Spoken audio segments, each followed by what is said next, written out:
to me, San Francisco is Tommy's Joint. Do you like Tommy's Joint? Tommy's Joint is the only place where the guys who carve the meat look like the meat they carve. I'm getting old, I mentioned it, man. I went to Starbucks the other day. I'm trying to stop drinking very unsuccessfully. Anyway, I go to Starbucks. I'm the only guy in there. I'm a little testy. I walk in, the guy says, what do you have? I said, I'll have a mocha. And he says, okay, what's your first name, please? I go, how about only fucking guy here, okay? That's my name. Just get me some coffee, you know? I got no patience. Joe was talking about Pintos and cars. I can't fix cars. You know, none of us know about cars. I went to get my car fixed the other day, and by law, when you get your car fixed, they're supposed to show you the old part of the car they're taking out, right? As if we know. Bob, here's your old head gasket. You can see it's pretty worn out. Yeah. Looks like my head gasket, yeah. I better put a new one in, I guess, you know? And they could do whatever they wanted, couldn't they? Jesus, Bob, it's only cost you $50, but look at this, we found this German Shepherd in your exhaust pipe. Yeah, looks like my dog, yeah. Better put a new one in, I guess, yeah. Anyway, great bunch of people on this set, some old friends. This guy's a great friend, actually a talk show host and an actor, and just an all-around good guy and a good friend. He's got the longest running show in San Francisco history on stage. You can catch him at the Marsh, I should say, in October with Not a Genuine Black Man and The Waiting Period. And he'll be hosting his first, this is cool, his first NBC special in October. Give it up for my buddy, Mr. Brian Copeland, ladies and gentlemen.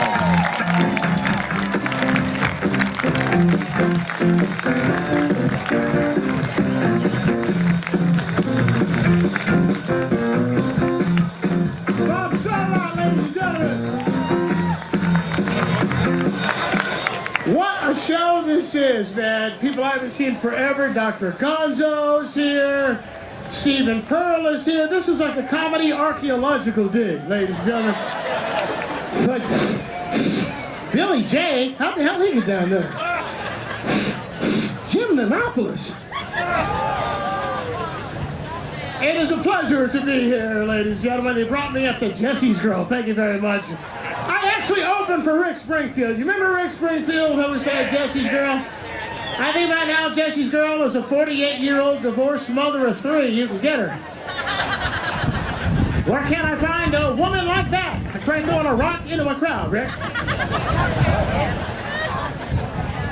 I did 2 shows at Yoshi's with Rick Springfield. It was like 500 moms behaving badly and 2 guys. I talked to one of the guys, I go, what are you doing here? He goes, I messed up. I go, dude, there are easier ways to apologize. Get her some shoes, man.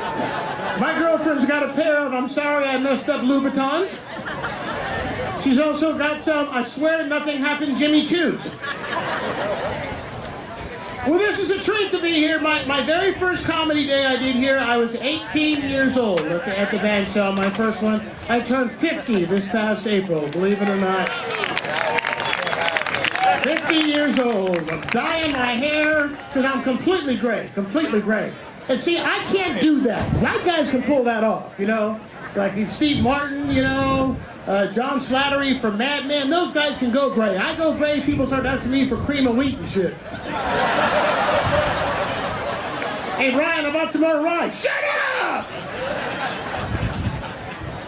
Your attitudes about things change. I got a kid who's 18 years old. I look at him and I go, man, when I was 18, you're all piss and vinegar, you know? Screw the police! Hell with the police, that was Jack Brothers up. Screw them! You hit 50? Yeah, they got a hard job, limited resources.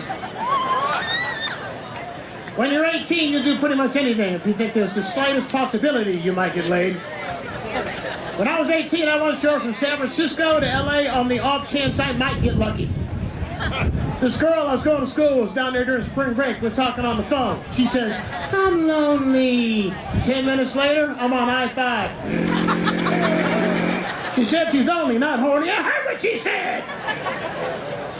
When you get 50, she's too damn much trouble, isn't it? My girlfriend calls me out, Brian, I'm not naked.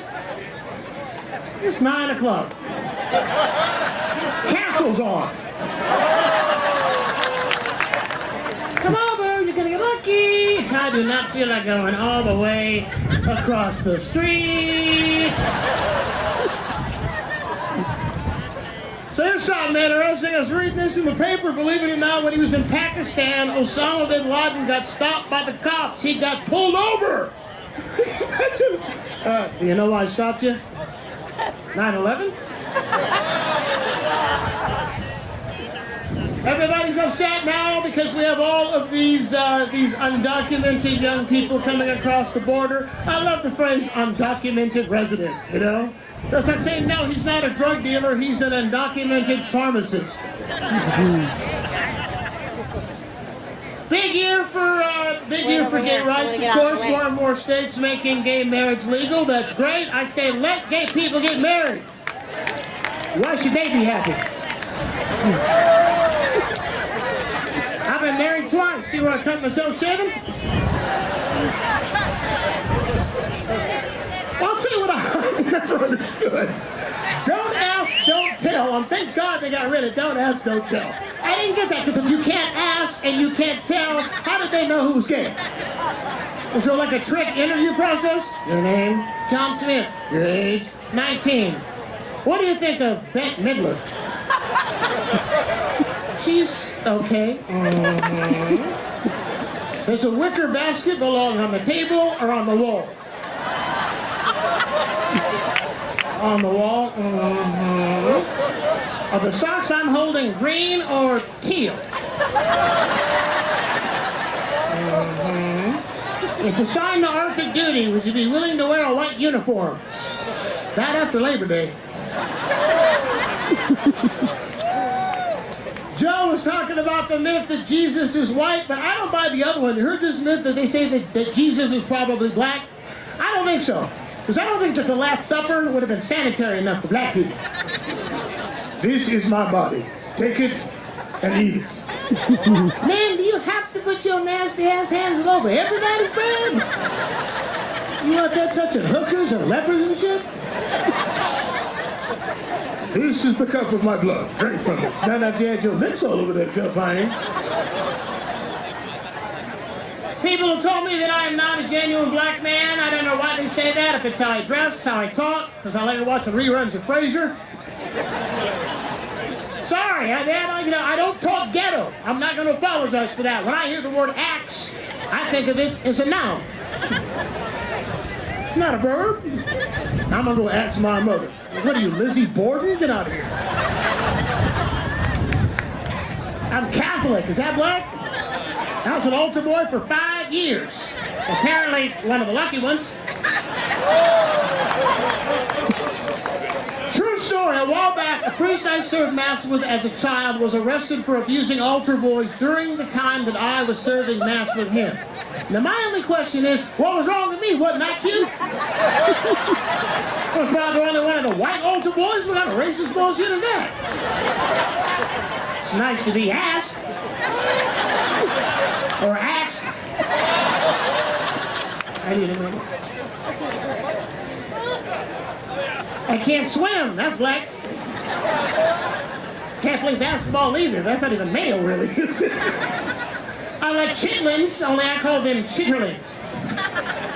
Chitterlings. So, to me, that would sound like it was family name. The chitterlings have arrived. And them nasty-ass people stink up this house every time they come over here. I don't talk back to the screen at the movie theater. And that is definitely a black phenomenon. We've all seen this. Well, don't go up in there. He hiding up in there. He got a gun up in there. He about to go. He can't hear you. I just spent $10 here and in there $47 on popcorn. Shut the hell up. I like white women. That's black. Got real quiet in this park all of a sudden, didn't it? You guys have been great. Enjoy the rest of the show, Robert.